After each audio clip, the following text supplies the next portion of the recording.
Tere! Mina olen Jakob Rosin ja te kuulate Eesti Puuetega Inimeste Koja taskuraadiot ehk podcasti.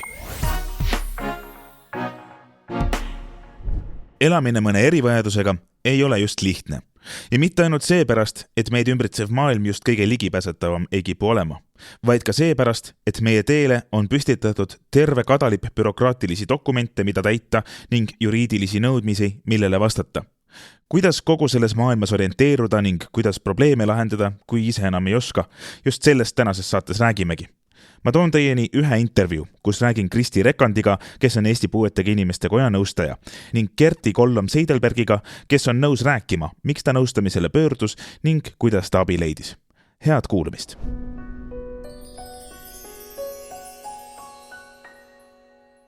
Nüüd on mul hea meel tervitada Eesti Puuetega Inimeste Koja taskuhäälingu virtuaalstuudios Kristi Rekandit, kes on Eesti Puuetega Inimeste Koja nõustaja ja spetsialist erinevate teenuste ja lahenduste alal ning Kerti Kollom-Seidelbergi, kes on Kristiga koos juba mõnda aega töötanud erinevate murede ja lahenduste kallal. Tervist teile mõlemale!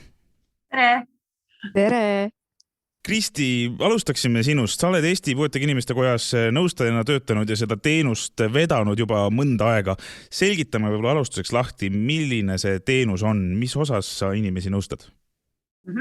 Kui vaadata korra seda teenuse eesmärki, siis nii-öelda ametliku sõnastuse järgi on see eesmärk siis tagada täiendav ja sõltumatu tugisüsteem töövõime ja puude raskusastme hindamist puudutavate küsimuste lahendamiseks. Ehk siis siit tuleb ilusasti välja kõik, mis puudutab töövõime hindamist ja tööealiste puude tuvastamist. Et kõik need valdkonnad, mis sellega haakuvad, kuidas taodelda, kelle poole pöörduda, millal on korduvindamise periood, kuidas vaidlustada, kas on asjakohane pöörduda kohtus esindamine. Et need teemad võiksid kõik sinna sisse käia ja selline asja ajamine. Ja inimesed pöörduvadki väga erinevates küsimustes, alustades sellest, et kas terviseandmed on piisavad, et üldse esmakordselt taotleda töövõime hindamist, puude raskusastme tuvastamist. Seoses sellega, kui inimene pöördub esmakordselt töötukassa poole töövõime hindamiseks, eelnevalt on hinnatud siis nii-öelda protsendisüsteemiga Sotsiaalkindlustusameti kaudu, et mis siis tuleb teha, kuidas taotlust esitada. Ja tõesti erinev on, kuigi valdkond tundub selline kitsas töövõime hindamine, puude raskusastme tuvastamine, siis tegelikult küsimused võivad olla väga laialdased ja väga sellised detailsed samas. Kui populaarne see teenus on sul Eestis ka konkurente või sellist nõustamist täna Eesti Puuetega Inimeste Koda ainult osutabki? No kuidas võtta, et sisult on ta nii-öelda õigusnõustamise elemendiga, et õigusnõustamist on meil Eestis suhteliselt küll palju, kas piisavalt on nüüd teine teema, aga nüüd selle valdkonnaga seonduvalt ilmselt Eestis sellist nõustamist ei ole, et kindlasti teevad advokaadid oma tööd, juristid oma tööd, ka sotsiaaltöötajad mõnikord aitavad inimesi otsuste vaidlustamisel, taotluste esitamisel, mis puudutab nüüd seda minu valdkonda. Et neid tegijaid iseenesest on, aga ilmselt sellist väga spetsiifilist teenust analoogselt minu teenusega ilmselt Eestis ei ole. Ja kui nüüd su küsimus oli, et kuivõrd populaarne, siis tegelikult pöördujaid on aasta-aastalt järjest rohkem. Nii-öelda huvi ei lähe väiksemaks, vaid pigem ikkagi nagu suuremaks ja minu poole pöördumine on pöördujale tasuta ja kõik, mis teenuse sisse käib, sealhulgas ka kohtumenetlus, see on pöördujale siis ikkagi tasuta. Seega, kui on muresid ja selgub ikkagi, et on tarvis kohtusse minna, ei pea pelgama seda, et pärast saadetakse kohutavalt suur arve? Ja ei, seda kindlasti ei ole ja kui me nüüd vaatame korra seda spetsiifilist valdkonda, siis tegemist on halduskohtumenetlusega ja see oma olemuselt on juba tavapäraselt väga väikese riigilõivuga, ehk siis mõni kohtunik küsib selles menetluses ka 15 eurot riigilõivu, mõni ei küsi seda, see ei küsi riigilõivu üldse, hindavad riigilõivu vabaks menetluse. Ja teisel pool on meil haldusorganitena siis Töötukassa ja või Sotsiaalkindlustusamet, kes samamoodi tegelikult advokaate esindamiseks ei palka, inimesel endal pole tingimata advokaati vaja ja ka minu esindamine on inimesele siis tasuta, nii et see menetlus, halduskohtumenetlus peaks olema inimesest võimalikult säästev, hoidev ja toetav ja ka kohus tuleb selles menetluses inimesele appi ja aitab tal oma argumente nii-öelda seada ja oma õiguslikku argumentatsiooni siis nii-öelda täpsemaks vormistada, kui selleks vajadus on. Räägime nendest probleemidest ka, mis on siis need peamised mured või kui erinevad on need mured, millega inimesed pöörduvad? See ei pea tõenäoliselt olema alati mure, mis lõpeb võib-olla õigusliku lahendiga või kohtusse minekuga. Mis need mured on? Ja just, et sa väga õigesti nimetad, et mõnikord on täiesti sellised lihtsad elulised küsimused, et kas või seda, et kuidas ma saan taotlust esitada, ja siis on minu siis see roll, et selgitada välja võib-olla see, piirkond, kus inimene elab ja siis anda võib-olla maakondliku kontori, Eesti Töötukassa kontori kontaktid ja inimene saab sinna pöörduda. Või siis, et kuidas saab taotlust esitada või milline on taotluse esitamise õige periood. Ehk siis tuleks inimesel üles otsida oma kehtiv otsus, kui on korduv hindamine ja vaadata järgmiselt, millal tuleks esitada uus taotlus. Siis kindlasti terviseandmete analüüs, sest et kõik see menetlus põhineb tervise infosüsteemi andmetel ja siis arstide kannetel, et mis on olemas, kuidas ma saan digilugu keskkonda sisse pääseda, kõik need küsimused samamoodi haakuvad ja sageli on ka küsimused selles, et ma sain nüüd otsuse kätte, aga ma ei saa sellest otsuse sisust alati aru, et missugune on see töövõime vähenemise ulatus ja periood või milline rahasumma mulle määrati. Et ei ole harv ka see, et küsitakse seda, et ei saa lihtsalt otsuse sisust aru. Et ka sellist asja tuleb mõnikord lihtsalt üle vaadata rahulikult ja ega inimestel selliste menetlustega, mis puudutab tegelikult tema elu ja toimimist ja heaolu, siis sellega kaasab sageli selline teatav ärevus, selline asjaajamisega kaasnev ärevus. Ja inimene võib-olla sellepärast ei saa aru, et ta sai dokumendi, aga ta on nii mures, et ta lihtsalt ei loe sealt välja. Et ka selline nõustamine või abistamine on täiesti praktiliselt igapäevane. Kerti, sina pöördusid Eesti Puuetega Inimeste Koja poole just selle sama nõustamispalvega. Sa oled olnud valmis täna natukene rääkima sellest, mis see mured olid, millele sa lahendust otsisid? Jaa, tõepoolest, et mina pöördusin siis Eesti Puuetega Inimeste Koja nõustaja poole 2019 aasta kevadel, kui mul oli siis puuduva töövõime hindamine ja siis puude raskusastme määramise protsess oli vaja jälle kuupäevaliselt nagu ära vormistada ja ära taodelda.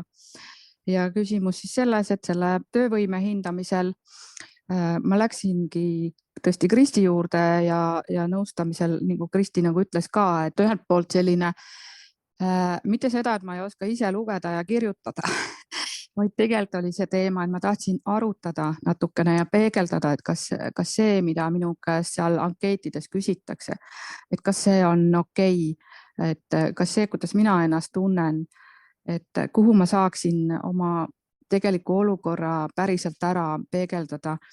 Ja mõningane muidugi ka ärevus, sest asi ju puudutab ikkagi mind ennast, eks ole. Ja et ütleme, et nõustaja aitab natukene mind natukene kõrvalt vaadata, et see ongi selline olukord, et sa nagu pead sellest oma kasukast välja astuma ja siis vaatama ennast kõrvalt ja analüüsima, et selle taotluse täitmised ei ole ju alati, et ma lihtsalt panen ristikesi kuhugi, vaid tegelikult on ju, iga inimene on ju väga personaalne ja iga inimene on isiksus, igal ühel on oma lugu taga, et tegelikult see personaalsus ikkagi välja tuleks, et ma tahtsin seda koos nõustajaga tegelikult väga arutada ja rääkida, et see oli üks see tugi, mida ma ootasin siis selle nõustajalt. Ja teine pool, kui Töötukassa poolne protsess sai meil läbitud, et pärast taotlesin ka siis puude raskusastme määramist Sotsiaalkindlustusametilt ja sealt siis tulid sellised takistused. Mis need takistused olid? Mul on eluaeg olnud mul raske puude raskusaste nägemise tõttu ja veel mingitel muudel põhjustel. Ja siis esimese hooga tegi Sotsiaalkindlustusamet otsuse siis keskmiseks puudeks, siis määras minu selle otsuse puude taotluses ja ma ei olnud sellega nõus. Ja miks ma ei olnud nõus, oli tegelikult see, et tegelikult ei olnud minu elus mitte midagi muutunud paremaks. Et pigem on see, et me paratamatult kulume, mingid haigused või probleemid tulevad juurde. Mina räägin nüüd enda eest ja ma ei ütle, et kõigiga nii on. Aga minu jaoks oli see, et tegelikult tekkis mul selline identiteedikriis, et kes ma siis nagu olen. Et ühiskonna mõistes ei sobinud, ma isegi tavaühiskonda nagu tavakooli, et noh, ma käisin pimedate laste koolis ja see ei olnud nagu, see ei olegi pahasti öeldud midagi, aga lihtsalt see, et ma nagu ei saanud aru, et kas minu jaoks reaalselt, et mis see siis oli. Ja kuna otsuses ei olnud tegelikult kirjas ka neid kaalutlusaluseid, et miks nad nii arvasid, et mul äkki on midagi paremaks läinud või minu olukord on muutunud või et miks nad nii ma ootasin seda analüüsi osa, ma ootasin seda väga personaalselt, minust lähtuvalt. Et noh, teadliku inimesena tegelikult olema enda jaoks teinud selgeks, et millised on nägemispuude osad, et nägemisteravus, vaatevälja, kõik haigused, mida see võib inimesega nagu kaasa tuua. Ja ma tundsin, et tekkis väike identiteedikriis ja ma tõesti otsustasin, et kuna tegelikult otsuses ei olnud seda kaalutlusalust, et siis me vaidlesime tänu nõustajale siis ikkagi selle olukorra, vaidlesime seda edasi nii-öelda. Kristi, milline sinu vaatest see protsess sellest hetkest edasi läks? Mida sina nõustajana peale hakkasid, kui see otsus nüüd tuli ja puude raskusastet tegelikult nii-öelda vähendati?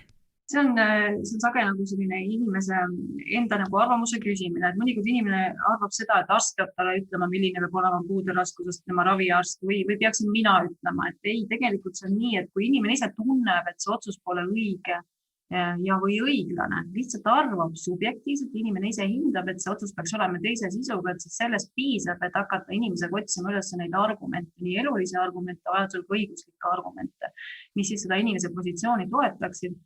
Ja antud juhul Kerti puhul siis oli tegelikult ju olukord selles, et korduvalt hinnatud raske puue aastaid, aastakümneid isegi, ja tegelikult ka ekspertarst, nüüd Töötukassa ekspertarst hindas töövõime hindamise menetluse käigus, et seisund on vähe muutuv, pigem halveneb, mis puudutab nägemise häiret, prillid ega abivahendite olukorda ei kompenseeri.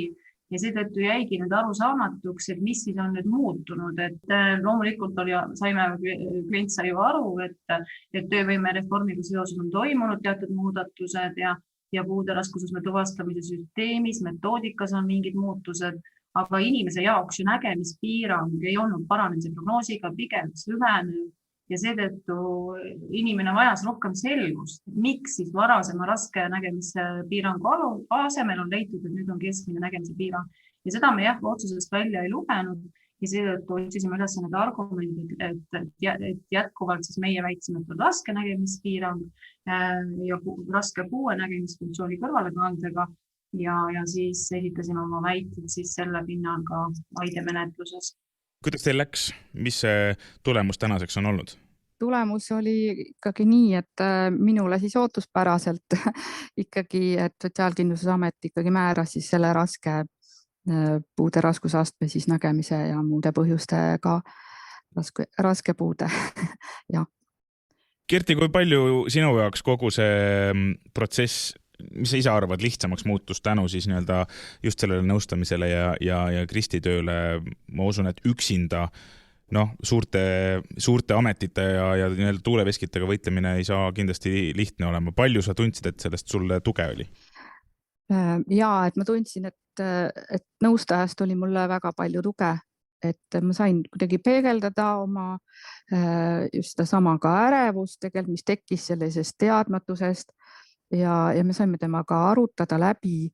Inimene tahab ikkagi kuidagi sellist adekvaatset peegeldust saada, et kas see, mida ma mõtlen või see, mida ma tunnen või seda, kuidas ma tajun maailma, et kas see on okei. Ja see on nagu oluline, ja loomulikult see, et sa saadki vahetult selle kontakti ikkagi tagasi ja teadmise, et sa ei ole üksinda, sa ei pea seda üksinda läbi tegema. Elu ei pea nii raske olema, tõesti, et selleks me ei olemegi teineteise jaoks olemas, et me aitame ja toetame teineteist ja selline teenus on kahtlemata väga paljude jaoks ülioluline. Sest seal on see üks osa see, et mida ma näiteks täna ka kogemusnõustajana tajun, et ma pean aitama või aitan inimesi nagu näha ennast kõrvalt, et see, kuidas mina antud juhul näiteks oma puuduva nägemismeelega nagu elan, et mis meeled mul siis nagu veel on ja kuidas ma toimetan ja teen, et ma pean seda normaalsuseks, aga mõnel teisel puhul ütlen ka, et inimesed tihti unustavad unistada ja enam ei taha midagi ja jätavad oma senised tegevused katki ja lükkavad neid edasi või jätavad üldse asjad tegemata või et kõik oleneb, kes on tema võrgustik tema ümber, eks ole, et kas ta on päris üksi jäänud siia maailma, et ta peab kuidagi toime tulema või sotsiaaltöötaja jõul ja toel hakkama saama. Või on vahel ka ülihoolitsevad ja ülehoolitsevad pereliikmed, kes kipuvad eest ära tegema. Aga inimene teadagi on õnnelik ainult tegutsedes, ise hakkama saades. Et siin ongi see teema, et kui me ikkagi ütleme, et hoolimata sellest, et sinu nägemine on halb või seda ei ole üldse, et me ei anna elus alla, me läheme koos edasi, me saame hakkama omal kombel, kõike tuleb õppida tegema ja nüüd on siis see teine pool, et me ju ei räägi tervikuna ainult mitte sellest rahast, mida Sotsiaalkindlustusamet ja Töötukassa korvab natukene, ütleme seda, aga räägime ka sellest, et on ju vaja rehabilitatsiooni, et on vaja teenuseid, on vaja õpetamist järk-järgult, samm-sammult, just tulenevalt sellest, kui kaugel inimene oma kriisisituatsioonis on. Et see on väga tähtis, et keegi on sinu kõrval. Mida öelda julgustamaks neid inimesi, kes täna võib-olla on olukorraga leppinud, tundes ise tegelikult, et see neile ei sobi? Kuidas julgustada neid siiski otsima nõu ja siiski tulema võitlema ja enda õiguste eest seisma? Ma võib-olla alguses kohe ütleme seda, et selle nõustamisteenuse roll on mõneti ka selles, et nagu Kerti natukene rääkis sellest, et sa ei saa alati pöörduda oma murede, küsimuste ja kahtlustega pereliikmete poole, võib-olla isegi mitte sõprade, tuttavate poole, sest need on liiga isiklikud teemad, et sellepärast on hea, kui on keegi kolmas osapool, kellega saad olukorra läbi arutada. Ja ei ole ju harv see, et kui me kliendiga arutame olukorra läbi ja me leiame, et me ei esita vaiet või me ei pöördu kohtusse, sellepärast, et võib-olla ei ole piisavalt veel seal asjaolusid või kliendil pole piisavalt ikkagi julgust, et millest kohtumenetlus ette võtta, aga need kõik on asjaolud, mis vajavad kaalumist ja inimene võib mõnikord tulla ka siit nõustamisteenuselt väljuda selle teadmisega, et jah, ei ole mõtet vaielda hetkel, aga mis ma siis teeksin, mis ma peaksin siis tegema, et saada ikkagi see tulemus, mis tundub minu jaoks õige ja õiglane ja ootuspärane. Et mõnikord ka see negatiivne tulemus, mõnikord ka negatiivne vaidemenetlus, mõnikord ka negatiivne kohtumenetlus, aga inimene saab selgust, saab kinnitust siis mis on viinud ja millised asjaolud on tinginud, et nüüd ollakse selle tulemuses, et see on ka mõnikord väärtus, et see ei ole isegi vähetähtis, et saada selgust või siis arutada olukord läbi kellegi kolmanda inimesega, nõustamisteenuse nõustajaga näiteks, et ka see on tegelikult väärtus. Ja kui nüüd siis vastata su küsimusele, Jakob, siis et mis siis on, et inimesed peaksid meeles pidama ja mina ise endale sageli erinevate asjaajamistega kokku puutudes tuletan ikkagi meelde, et see kõik, mis puudutab mind, on minu elu, minu otsused, minu valikud ja kui ma ei ole millegiga rahul, siis ma pean midagi tegema. Kas või siis uurima täpsemalt järgi, et mis võimalus siis on saada selgust, kui mulle tundub, et miski pole õige. Kas ma pean tegelema päriselt asjaajamisega, hakkama järelpärimisi tegema, selgitustaotlusi või juba hakkama kaebama ja vaidlema. Ja tegelikult kõik, mis puudutab mind, erinevad otsused, mida erinevad ametiasutused teevad, et mul peab olema seda tahet, jaksu ja julgust oma asjaga tegeleda. Et see on see esimene samm, et kui ma endale ütlen, et ma ei ole olukorraga rahul, ma pean midagi tegema ja siis hakkan otsima, et kes mind võiks aidata selles asjades selguse saamisel. Et see on see kõige esimene asi ja see on kõige tähtsam asi, et ma tunnistan, et ma tahan, nii et ma pean midagi tegema, pole olukorraga rahul ja hakkan siis vaatama, et kes võiks aidata.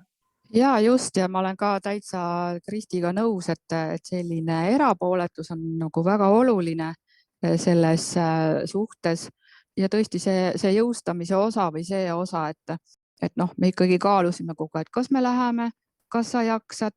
Kristi küsis, ega sa ei ole väga katki, oled sa murelik, väga murelik, et kuidas sa ennast tunned, et eesmärk ei ole ju kedagi katki teha. Et on ikkagi eesmärk on see, et kuidagi tekib selline ratsionaalne, mõistlik tulemus ja et aeg näitab siis, kuhu siis parasjagu liigutakse nende vaiete tegemisega. Kristi, inimesi sellise murega nagu Kerti tegelikult on palju, sest on Eesti Puuetega Inimeste Koda põhjalikult rääkinud, et uued muutused puude määramise juures tekitavad paljusid probleeme. Kui lai see puude määramise probleem sinu vaatepunktist on? Kui suur osa sinu poole tulevatest pöördumistest just selliseid teemasid puudutab? Ja, et kui Eesti Puuetega Inimeste Koda ka oma arvamust kujundas, et siis siin mina oma teenuse raames sain ka anda sisendi ja minu teenus, mis puudutab küll tööealisi, näitas selgelt ka samasugust tendentsi analoogselt laste puude raskusastme tuvastamise asjadega, kus siis statistiliselt justkui nende inimeste arv kasvas, kes pöördusid, et varasemalt oli tuvastatud puue, nüüd enam ei tuvastatud, kuigi kas siis analoogselt Kertile tuldi vanast protsendi ja puude tuvastamise süsteemist nüüd töövõime hindamise süsteemi kaudu versus, et juba oli ükskord hinnatud Töötukassa kaudu, Töötukassa otsus ei samaks, aga puude raskusastme ulatus siis muutus kergemaks, et need probleemid olid selgelt nagu näha ja statistiliselt oli näha ka see ajaperiood, et kus see muutus toimus. Nii et siin ikkagi 1,5 aastat tagasi oli selline selge kasv, et vaieldi rohkem Sotsiaalkindlustusameti otsuseid kui Töötukassa otsuseid. Ja muidugi ega minu poole pöördujad ei ole ikkagi ainult see minu sihtgrupp, et pöördub ka vanaduspensioniealised, pöörduvad ka lapsed, pöördutakse tegelikult ka kohaliku omavalitsuse teenuste küsimustega, mida soovitakse vaielda. Tegelikult inimestel muresid on palju ja et ei ole harv see, kui ikkagi igapäevaselt tuleb vähemalt üks küsimus, mis kindlasti ei ole ainult minu töövaldkonna küsimus, vaid töövaldkonna väline iseenesest. Aga keegi nagu nii-öelda edasi suunamiseta või sisulise vastuseta ei jää, et kui ma vähegi oskan ise vastata, siis ma üritan seda olukorda lahendada või siis vajadusel suunan edasi teiste õigusnõustajate poole. Et jah, et selline tendents on kindlasti näha puude tuvastamise, raskusastme tuvastamise problemaatika. Mida siin võib-olla saaks riik ära teha? Mis on need võib-olla riigi poolt mõeldavad lahendused, mis kergendaksid sinu tööd või mis vähendaksid neid sarnaseid muresid, kus kellegi puuet on vähendatud? Kõige lihtsam asi, mida on korduvalt olen mina oma teenuse raames süsteemsel tasandil ka Sotsiaalkindlustusameti Töötukassa esindajatega kokku istudes ja Sotsiaalministeeriumit kaasates arutanud, on see, et otsused peavad olema selged ja arusaadavad, mida rohkem sa kirjutad otsuses lahti, miks sa sellise otsuse tegid, seda rohkem on ka adressaadile arusaadav, miks selline otsus tehti ja võib-olla isegi, kus otsus ei meeldi sisu poolest, aga kui sa saad aru, miks selline otsus tehti, siis see tingib omakorda vähem vaidlemisi.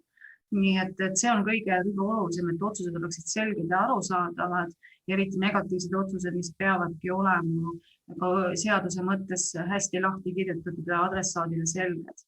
Et see on see esimene asi ja selle teemaga on nii Eesti Puuetega Inimeste Koda pöördunud otsuse tegijate poole, ehk siis olnud debatis nii ministeeriumi kui siis ka Sotsiaalkindlustusameti ja Töötukassaga. Et see on kõige esimese, kõige lihtsam asi, aga nüüd teine asi, mis puudutab selle puude raskusastme tuvastamise metoodikat ja neid probleeme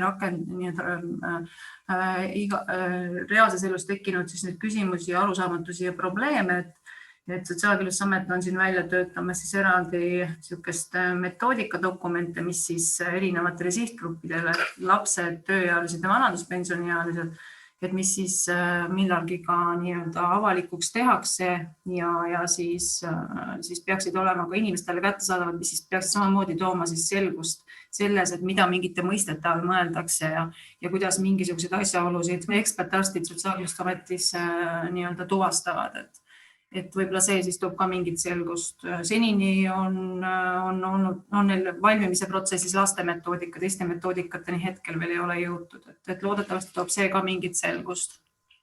Tõepoolest, et need puude raskusastme määramisel on ikkagi oluline see, et ikkagi on näha need hindamise alused ja miks ja kuidas ja sinna analüüsi osa ja väga oluline see takistuste ja noh, teiselt poolt ka tark inimene loeb ka alati võimalused välja, eks ole, teise skaala osa, et täna ju ikkagi veel kahjuks kohalikud omavalitsused tihti nõuavad, vähemalt minu praktika on see, et nõuavad ikkagi, et tule nüüd lase omal puue määrata, et siis sa saad teatud puude raskusastmega sa saad taodelda siis neid ja neid teenuseid näiteks, et et kui need puude otsuste dokumendid on, kui inimesed on juba korduvalt nii palju hinnatud nii Töötukassa kui SKA poolt, et kui see info on juba kuskil olemas, siis sotsiaaltöötaja kohalik, ta peab niikuinii tegema ära abivajaduse hindamise. Sellest ta ei pääse. See tuleb teha, see lihtsalt on haldusmenetluse osa. Väga palju infot ta juba saab juba eeltäidetud dokumentidest ja see on nagu väga oluline teada, et kuidas siis teised, kes on nii-öelda erapooletud eksperdid on inimest hinnanud, et kuidas, millest siis nagu lähtuda, et alati jah, et sealt annab ju väga palju infot, et me üle ei administreeri, et ja ei dubleeri teineteise tegevust ka, et see ongi oluline, et siis kõik tasandid nagu töötavad tõhusalt ja saavad nagu inimesest kui terviklikkusest paremini aru ja oskavad teda aidata ja toetada. Kust kohast, Kristi, sinu ühendust saab võtta, kuidas küsida nõu? Ja, et minu poole saab pöörduda siis telefoni teel ja helistades siis 671 5909, e-posti teel saates e-kiri nõustaja@epikoda.ee või siis nüüd küll vähem, aga Toompuiestee 10 Tallinnas on Eesti Puuetega Inimeste Koja hoone ja ka siia võib siis füüsiliselt kohale tulla, aga nüüd selle COVID-i tõttu on ka neid kontaktkohtumisi vähem ja majas viibimist vähem, rohkem on kaugtööd, seetõttu pigem eelistaksin esmase kontaktiga telefoni ja e-posti teel ühenduse võtmist. Et julgelt tuleb pöörduda, kui ma mingil põhjusel ei ole see minu teema või ei ole see minu valdkond või on seda võimalik lahendada kuidagi lihtsamini teistmoodi kui ainult minu poole pöördudes, siis ju me selle olukorra arutame läbi ja leiame lahendused, et minu poole pöördudes keegi nii-öelda selle reaalse meetmeta või lahenduseta ei jää. Mingi lahendusena alati leiame mingisuguse nii-öelda skeemi või mingisuguse variandi, et kuidas seda tekkinud probleemi olukorda lahendada. Väga rõõmustav, Kristi, aitäh sulle tänase vestluse eest. Aitäh! Aitäh sulle ka, Kerti, et sa enda muret ja lahendusi meiega jagasid. Ja, aitäh, suur tänu kutsumast ja ma tõesti kutsun üles, et inimesed, et kui te tunnete, et teil nagu seestpoolt kriibib ja midagi on väga selle töövõime ja puude hindamisel läinud valesti, siis on koht, kus abi saab, on olemas.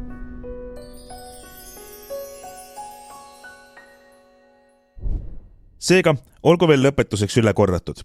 Tasuta nõustamisele saab pöörduda telefonil 671 5909 või e-posti aadressil nõustaja@epikoda.ee ja rohkem informatsiooni kõige selle kohta leiab samuti Eesti Puuetega Inimeste Koja kodulehelt epikoda.ee.